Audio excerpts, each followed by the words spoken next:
Bonsoir, habitants de la Riviera Siad. Nous vous saluons dans le nom puissant, merveilleux et glorieux du Seigneur appelé Jésus le Christ. Nous sommes heureux d'être avec vous ce soir pour parler de la sainte, sainte, merveilleuse et glorieuse parole du véritable et réel Dieu. Mais bien avant, nous allons nous présenter à vous. Et nous vous invitons à prendre de quoi annoter. Nous vous invitons à enregistrer tout ce que nous allons dire pour plus tard vérifier et comparer avec la Sainte Bible. Nous sommes le ministère de la voix de minuit. Et notre place dans la Bible est Matthieu 25, le verset 1 à 6. À ne pas confondre avec le cri de minuit. Nous sommes le ministère de la voix de minuit. Bien-aimés, nous vous invitons à enregistrer tout ce que nous allons dire. Nous vous invitons à bien écouter ce que nous allons dire avant de condamner, avant de juger. Et nous vous rappelons que nous ne sommes pas là pour critiquer une église quelconque. Nous ne sommes pas là pour critiquer vos hommes de Dieu. Mais nous sommes là pour dire la vérité biblique. Parce que c'est ce que la Bible nous recommande dans le livre de Zacharie 8, le verset 16. C'est de dire la vérité les uns aux autres. C'est pourquoi nous sommes là pour vous dire la vérité. Écoutez très bien ce que nous allons vous dire. Parce que quand nous parlons du ministère de la voix de minuit, comprenez pas minuit, pas le minuit des hommes. Parce que si c'est le minuit des hommes, quand il est midi ici, il est 14 heures par endroit. 14 heures en France, moins 8 heures en Chine, plus 5 heures au Japon, ainsi de suite. Mais quand nous parlons de minuit, nous parlons du minuit de la Sainte Bible. C'est le moment, c'est l'époque où tout le monde se lève et dit que Dieu m'a appelé. Où tout le monde se lève et dit que je suis un envoyé de Dieu. Tout le monde se lève et dit je suis un prophète de Dieu. Où tout le monde se lève pour dire que je suis un pasteur de Dieu. Et quand nous verrons, nous regardons les adorations, ils n'ont pas les mêmes adorations.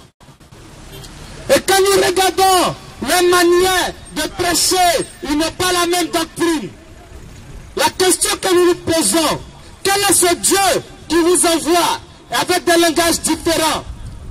Est-ce ce Dieu qui cherche à nous diviser? Est-ce un Dieu qui cherche la bagarre? Est-ce un Dieu qui ne sait pas ce qu'il dit?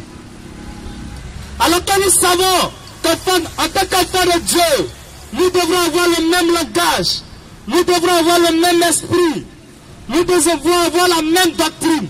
Mais comment se fait-il que un tel Dieu va dire à l'autre, ne porte pas chaussures? Un tel Dieu va dire à un autre, habille-toi en blanc. Il va dire à un autre, non, porte des habits en rouge. Il va dire à un autre, ne mange pas ceci. Il va dire à un autre, ne mange pas cela.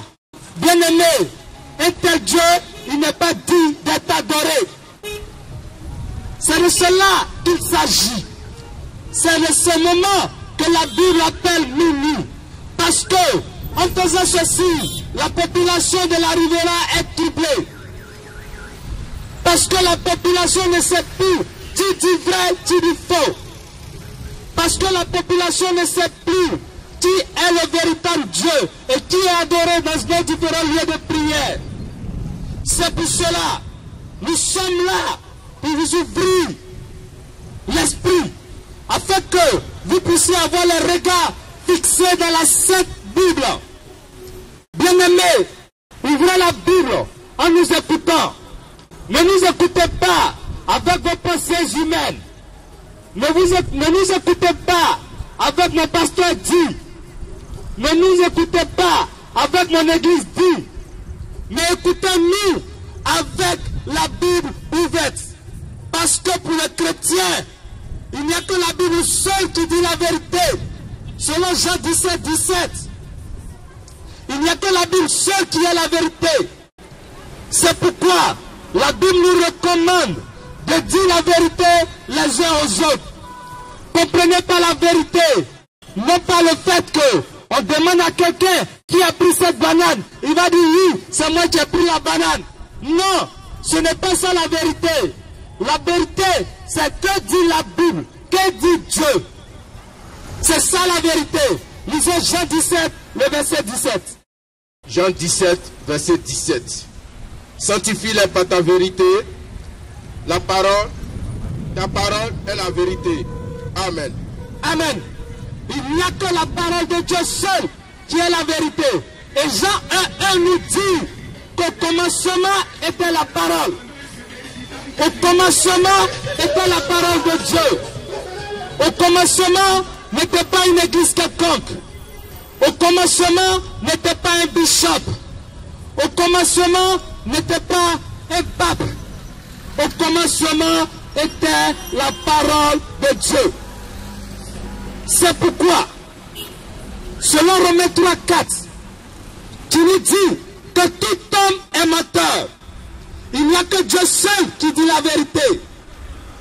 Il n'y a que Dieu seul qui nous conduit dans la vérité. C'est pourquoi, en tant qu'envoyé de Dieu, tout ce que nous devrons faire, c'est de dire ce qui est écrit noir sur blanc dans la Bible. Oui, bien-aimés, disons ce qui est écrit noir sur blanc dans la Bible. Mais l'être humain, avec sa pensée satanique, comme le dit Matthieu 16, le verset 23, Jésus-Christ pouvait dire à Pierre, arrière de moi, Satan, parce que tes pensées sont des pensées d'homme, elles ne sont pas de Dieu, parce que le raisonnement que tu viens d'avoir est un raisonnement humain. Donc, c'est une pensée satanique. Effectivement, Jésus-Christ dit cela dans le but d'attirer notre attention du fait que l'être humain viendra dans les derniers temps nous enseigner sa pensée humaine, nous enseigner la philosophie, au lieu de nous enseigner la Sainte Bible, mais avec la ruse de la pensée de l'homme. Rappelez-vous, dans Genèse 3, le verset 1, la Bible nous dit que Satan est l'animal le plus rusé des champs. Donc, c'est par la ruse, par la subtilité des mots, en ajoutant un apostrophe, en ajoutant une virgule, pour changer la pensée de Dieu. Rappelez-vous que dans Proverbe 30, le verset 6, on n'a rien à ajouter à la parole de Dieu. Nous ne devrons rien ajouter à la parole de Dieu. Mais l'être humain, avec sa ruse, qu'est-ce qu'il va faire? L'être humain va utiliser les mots de la Bible, les mots de Dieu, les mots que Dieu utilise, mais en utilisant son propre dictionnaire, en utilisant sa propre définition. À telle enseigne que, de par la ruse, tu auras l'impression que vous parlez de la même chose. Mais en réalité, bien-aimés, si vous ne faites pas attention, vous allez vous faire avoir. Parce que la réalité est que Dieu et l'être humain n'ont pas les mêmes pensées. Quand Dieu donne une définition, l'être humain donne une définition contraire. Lisons Ésaïe 55, les versets 8 à 9, pour comprendre que la pensée de Dieu n'a rien à voir avec la pensée de l'être humain. Ésaïe 55, le verset 8 à 9. Ésaïe 55, 8 à 9. Car mes pensées ne sont pas vos pensées, et vos voix ne sont pas mes voix, dit l'Éternel. Autant les cieux sont élevés au-dessus de la terre, autant mes voix sont élevées au-dessus de vos voix, et mes pensées au-dessus de vos pensées. Amen. Amen. Nous comprenons aisément que la pensée de Dieu et la pensée de l'homme ne peuvent jamais se croiser. Elles sont parallèles. Elles ne peuvent jamais avoir de point d'intersection. Non. L'être humain va définir des mots de la Bible selon sa pensée. Tout à l'heure, nous allons vous donner des définitions. La pensée de l'homme est que dit Dieu. Cela pourra vous choquer. C'est pourquoi nous vous invitons à noter tout ce que nous allons dire et à vérifier. Si vous n'avez pas compris, approchez-vous de nous pour que nous puissions vous répondre au travers de la Sainte Bible. Non, ne prenez pas vos pensées humaines pour juger, pour nous condamner. Ce sera fait une erreur. Jugez-nous avec la Sainte Bible. Si nous disons quelque chose qui n'est pas écrit, approchez-vous de nous et nous allons ouvrir la Bible et la Bible va nous trancher. Comprenez que si deux personnes disent qu'ils parlent de la parole de Dieu et qu'ils n'ont pas le même langage, il y a deux possibilités. Soit les deux disent faux, soit l'un dit vrai, l'un dit faux. Et celui qui dira vrai, c'est celui pour qui les Écritures, la pensée, les Écritures confirment ces dires. Habitants de la Riviera, et les regards fixés dans la Sainte Bible. Voici un mot très connu. Chaque dimanche, nous sommes parfumés. Nous nous habillons très bien. Nous portons de belles chaussures. Et nous prenons notre grosse Bible sous les aisselles. Et nous disons, nous allons à l'église. Tu vas où? Je vais à l'église. Je vais à l'église. Bien-aimé, la question est de savoir qu'est-ce que c'est que l'église? Pour que l'être humain puisse aller à l'église. Pour qu'un soi-disant chrétien puisse aller à l'église. Oui, l'être humain, avec sa pensée satanique, va définir l'église comme étant les quatre murs. L'être humain va définir l'église comme un bâtiment. Mais la question que nous posons, qu'est-ce que Jésus-Christ, qui a été le premier à prononcer le mot église, a appelé église? Et quand nous prenons le livre de Matthieu 18, le Matthieu 16, le verset 18, et quand nous prenons aussi le livre d'Éphésiens 2, le verset 22, nous comprenons aisément que c'est le corps humain vivant que Jésus-Christ a appelé église. Lisons Matthieu 16, le verset 18. Matthieu 16, verset 18. Et moi, je te dis que tu es pierre et que sur cette pierre, je bâtirai mon église. Et que les portes du séjour des morts ne prévaudront point contre elle. Amen. Amen. En lisant ce verset, nous comprenons que c'est l'être humain vivant que Jésus-Christ a appelé église. Non pas un bâtiment. Ce n'est pas pour un bâtiment que Jésus-Christ a versé son sang. Ce n'est pas pour un bâtiment que Jésus-Christ est mort à la croix. C'est une erreur de comprendre de la sorte. C'est une erreur de comprendre que Jésus-Christ a versé son sang pour des bâtiments. Alors, toujours dans sa même pensée, l'être humain, avec sa pensée satanique, étant donné qu'il définit l'église comme un bâtiment, va donner des noms à l'église. En disant, mon église s'appelle église X, église Y, église B. Alors, que nous dit la Bible? Comment Jésus-Christ a nommé les différentes églises au travers de la Sainte Bible? Nous remarquons que depuis la Sainte Bible, le mot église est toujours suivi du nom de la localité. Quand nous prenons le livre de Actes 8, le verset 1, quand nous prenons aussi 1 Corinthiens 1, le verset 2, nous comprenons que le mot église est toujours suivi d'union de la localité. C'est pourquoi nous voyons Église de Jérusalem, Église de Corinthe, Église de Thyatire, Église de Samarie. Tout cela, ce sont des lieux. Ce n'est pas des adjectifs qualificatifs. Ce n'est pas des noms de dénomination. Bien-aimés, faites attention. Les soi-disant hommes de Dieu nous trompent avec leur propre définition, avec les pensées sataniques. Ne connaissez pas le sens du mot église. Quelle erreur vont-ils commettre encore? Ils vont construire les 4 murs avec leur argent et dire qu'ils sont propriétaires de l'église et dire qu'ils sont fondateurs de l'église. Il n'y a pas de fondateurs d'église. Il n'y a pas de chef de l'église. Il n'y a que Jésus-Christ seul qui est le chef de l'église. Lisons cela dans Éphésiens 2, le verset 19 à 20, pour comprendre que c'est Jésus-Christ qui est le chef de l'église. Aucun être humain ne peut être président fondateur d'église. Aucun être humain ne peut être chef d'église. Aucun être humain peut être président d'église. Aucun être humain ne peut être PCA d'une église. C'est une erreur de comprendre de la sorte. Lisons. Éphésiens 2, 19 à 20. Ainsi donc, vous n'êtes plus des étrangers ni des gens du dehors, mais vous êtes concitoyens des saints, gens de la maison de Dieu.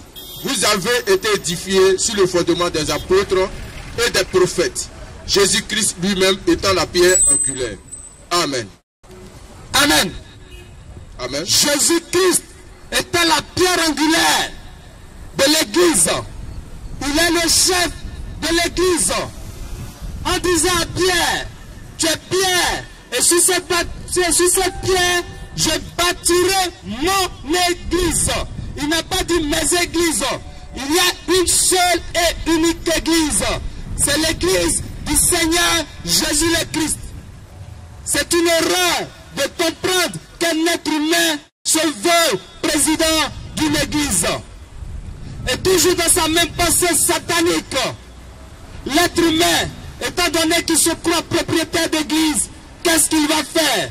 Pour choisir ses pasteurs, pour choisir ses prophètes, qu'est-ce qu'il va faire?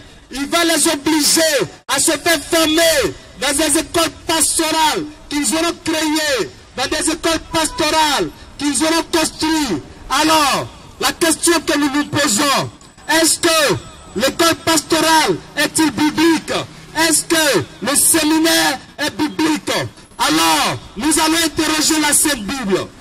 Dieu de la Sainte Bible, étant dans ta parole, dis-nous si dans ta parole tu as accepté la formation pastorale. Est-ce que tu as accepté les séminaires? Lisons cela dans 1 Roi 12, le verset 31 au verset 32. 1 Roi 12, 31 à 32. Jéroboam fit une maison de haut lieu. Il créa des sacrificateurs pris parmi tous les peuples et n'appartenant point au fils de Lévi.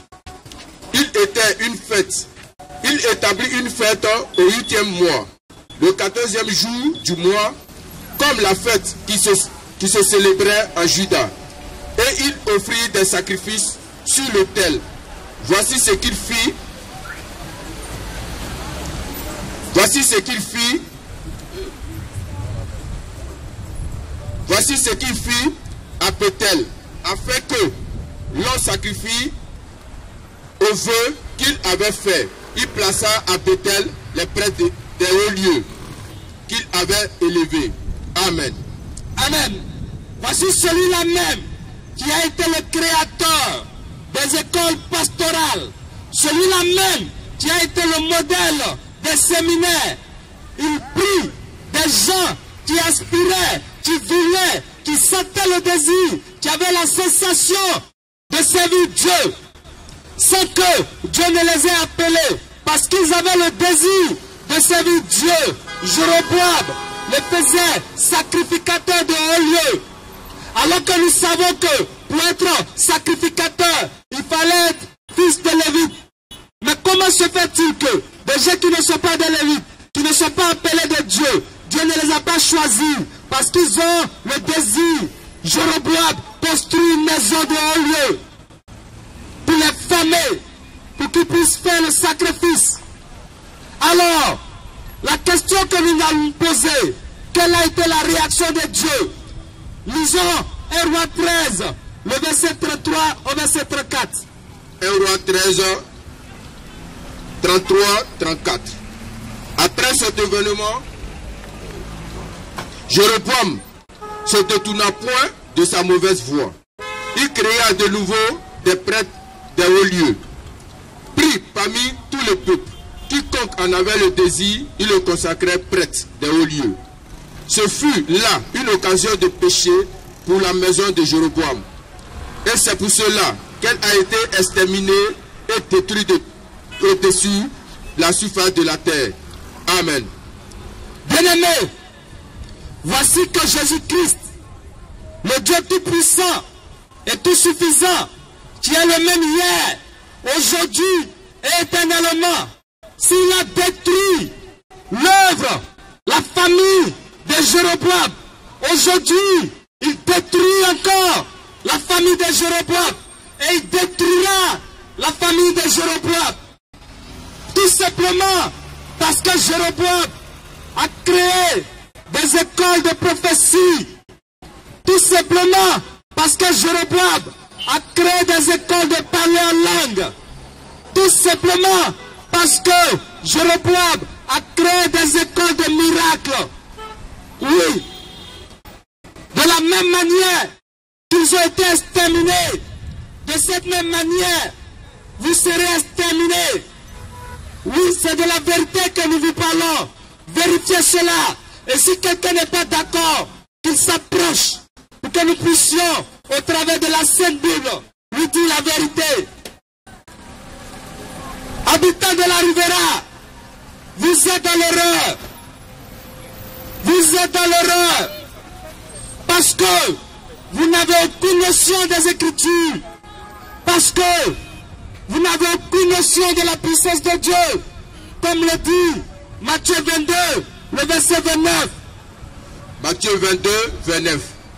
Jésus leur répondit, vous êtes dans l'erreur, parce que vous ne comprenez ni les Écritures, ni la puissance de Dieu. Amen.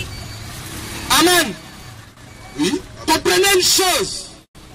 En voulant pratiquer les choses du monde, en voulant pratiquer la modernisation, l'évolution, la technologie créée par l'être humain, vous vous rendez ennemis de Dieu. Les soi-disant hommes de Dieu, ils évoluent avec le monde. Parce que, comme les femmes sont plus éloquentes maintenant, comme les femmes s'habillent bien maintenant, elles sont de plus en plus intellectuelles. Qu'est-ce que l'être humain va faire? Parce qu'ils ont créé leurs propres écoles, ils vont autoriser que les femmes soient à la prédication. Ils vont autoriser que les femmes soient chefs d'église. Ils vont autoriser que les femmes soient des pasteurs pour enseigner la parole de Dieu. Parce que eux, ils jugent que la femme est intellectuelle. Mais que dit la Bible? Est-ce que la Bible autorise cela? Nous allons lire cela dans 1 Corinthiens 14, le verset 33 au verset 34, pour comprendre si Dieu autorise cela. 1 Corinthiens 14, 33 à 38. Car Dieu n'est pas un Dieu de désordre, mais de paix, comme dans toutes les églises des saints. Que les femmes se taisent dans les assemblées, car il ne leur est pas permis d'y parler, mais qu'elles soient soumises selon que dit aussi la loi. Si elle veut s'instruire sur quelque chose, qu'elle interroge le mari à la maison, car il est malséant à la femme de parler dans l'église. Est-ce chez vous que la parole de Dieu est sortie, ou est-ce vous seul laquelle est parvenue, si quelqu'un croit être prophète ou inspiré, qu'il reconnaisse que ce que je vous ai écrit est un commandement du Seigneur. Et si quelqu'un l'ignore, qu'il l'ignore. Amen. Vous venez de comprendre que Jésus-Christ, au travers des apôtres, a condamné cette pratique, l'enseignement de la femme. Jésus-Christ a interdit formellement, selon le verset, si quelqu'un se dit envoyé de Dieu, si quelqu'un se dit prophète, qu'il sache que ce commandement est un commandement du Seigneur. Et si quelqu'un veut l'ignorer, qu'il l'ignore. Lisons encore 1 Timothée 2, le verset 11 à 12. 1 Timothée 2, verset 10 à 11. Mais qu'elle se parle de bonnes œuvres, comme il convient à des femmes qui font profession de servir Dieu. Que la femme écoute l'instruction en silence, avec une entière soumission. Je ne permets pas à la femme d'enseigner, ni de prendre de l'autorité sur l'homme, mais elle doit demeurer dans le silence, car Adam a été formé le premier, Ève ensuite. Amen.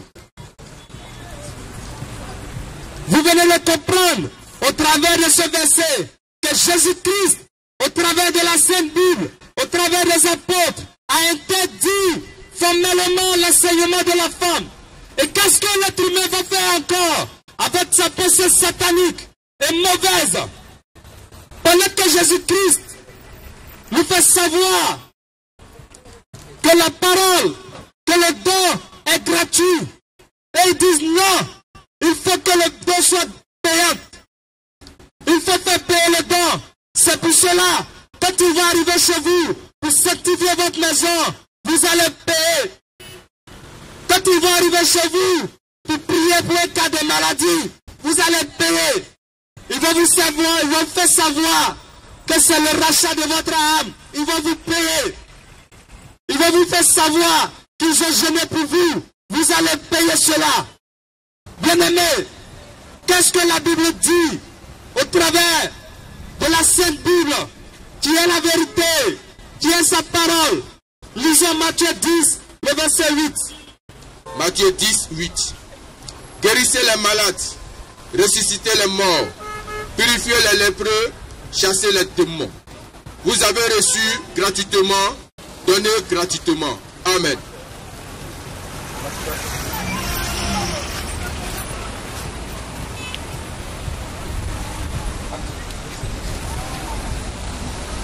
Guérissez les malades, purifiez les lépreux. Vous avez reçu gratuitement, donné gratuitement. Mais comment se fait-il que, pour une petite prière, ils vont vous faire payer?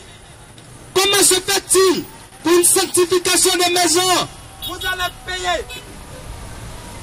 Vous allez tout payer. Rien n'est gratuit.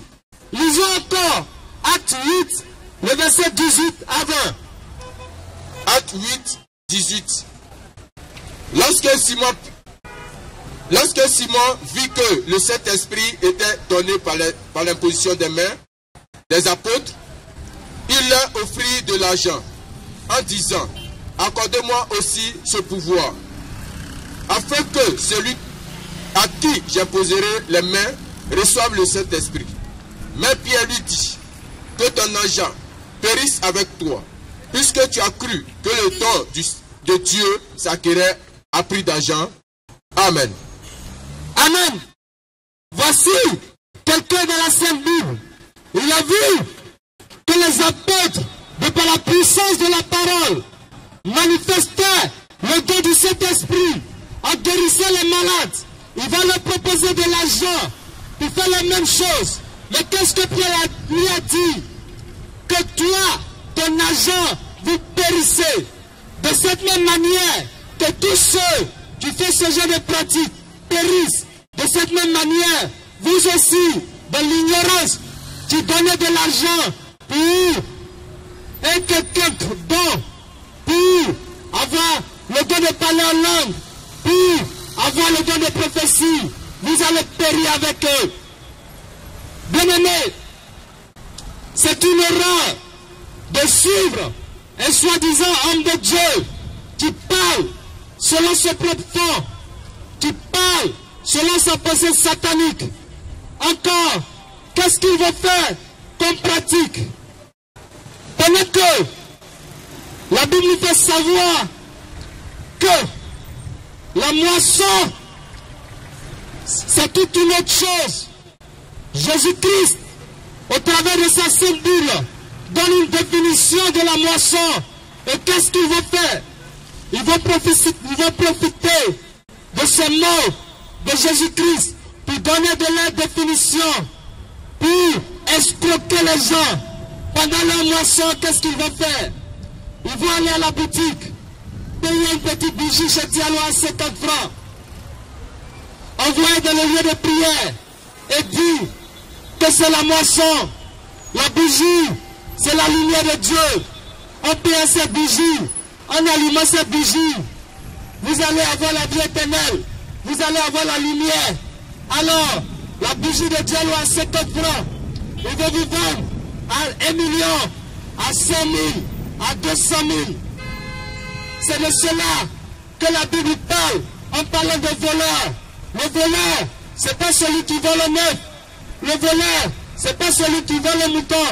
Non, le voleur, c'est celui qui rentre dans la maison de Dieu et qui commence à vendre. Lisons Marc 11, le verset 15 à 17, pour comprendre ce que Jésus-Christ a appelé voleur. Marc 11, le verset 15 à 17. Marc 11, verset 15 à 17. Il arrivait à Jérusalem et Jésus entra dans le temple. Il se mit à chasser ceux qui vendaient et qui achetaient dans le temple. Il renversa les tables des changeurs et les sièges des vendeurs de pigeons. Et il ne laissait personne transporter aucun objet à travers le temple.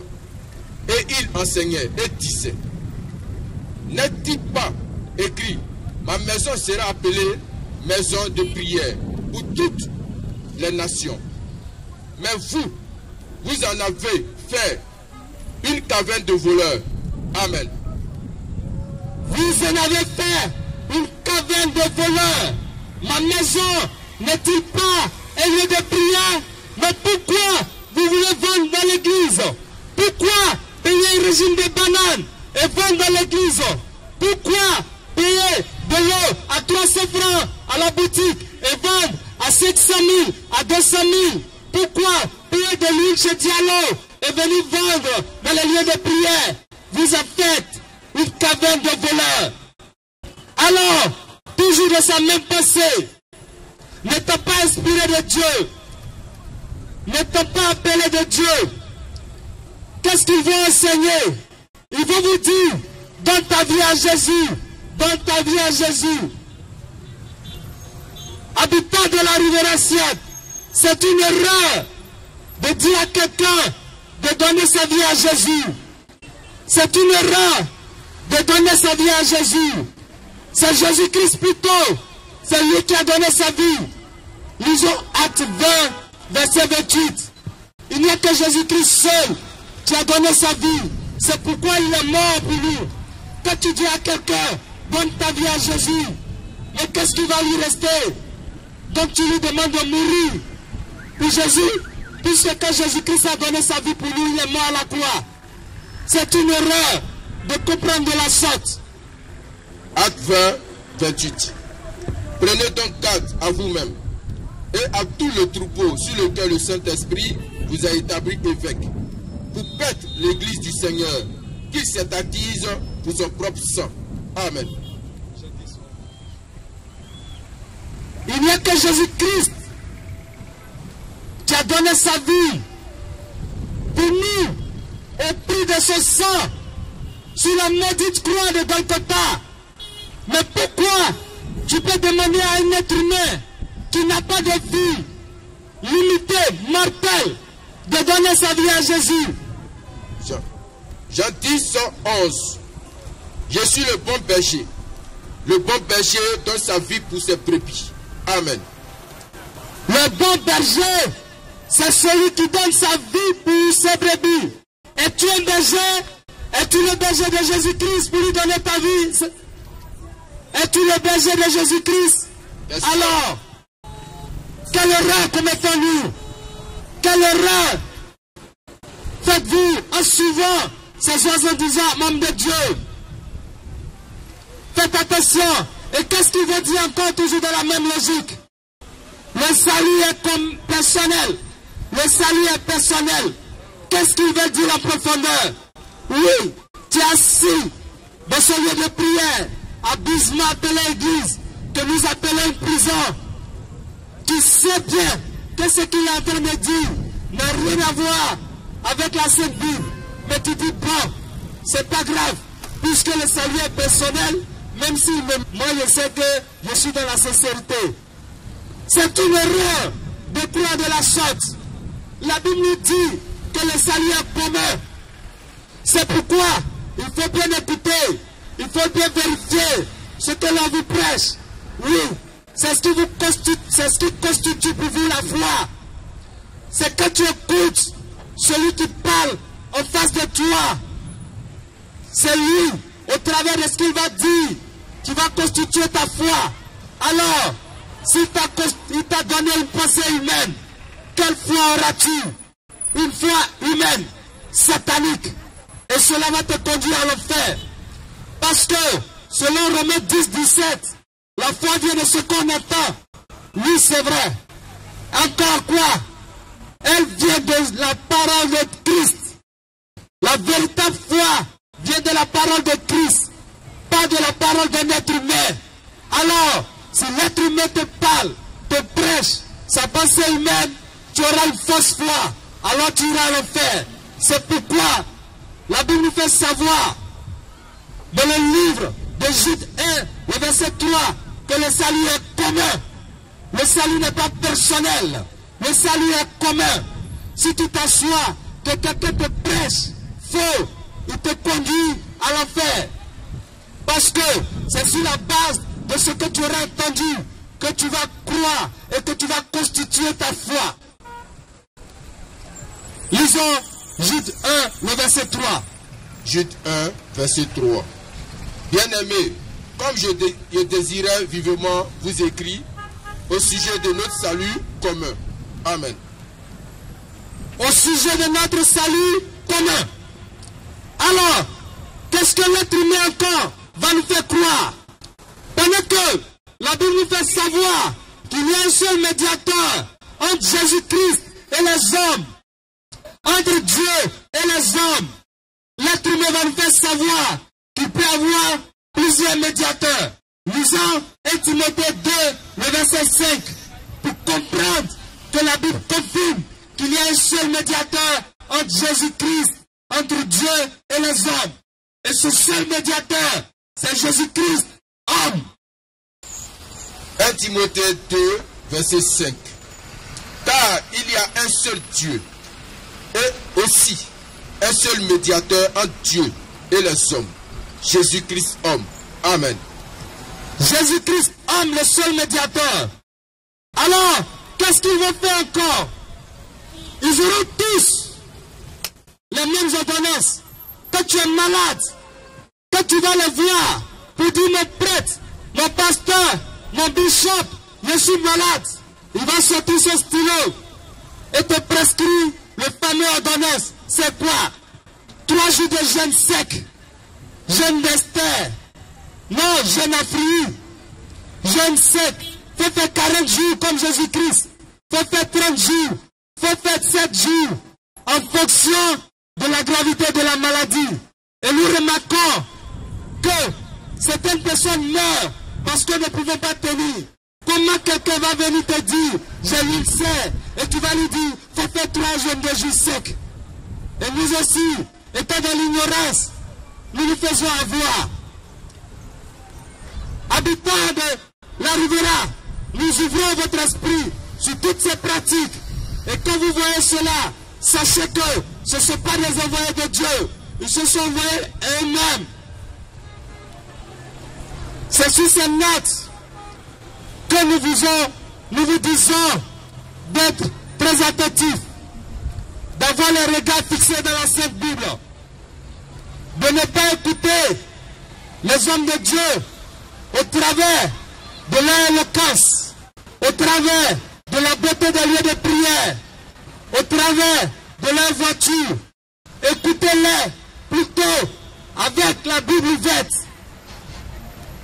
Écoutez-les avec les versets bibliques. Écoutez-les avec les Saintes Écritures. N'écoutez pas tout simplement parce qu'il sait parler.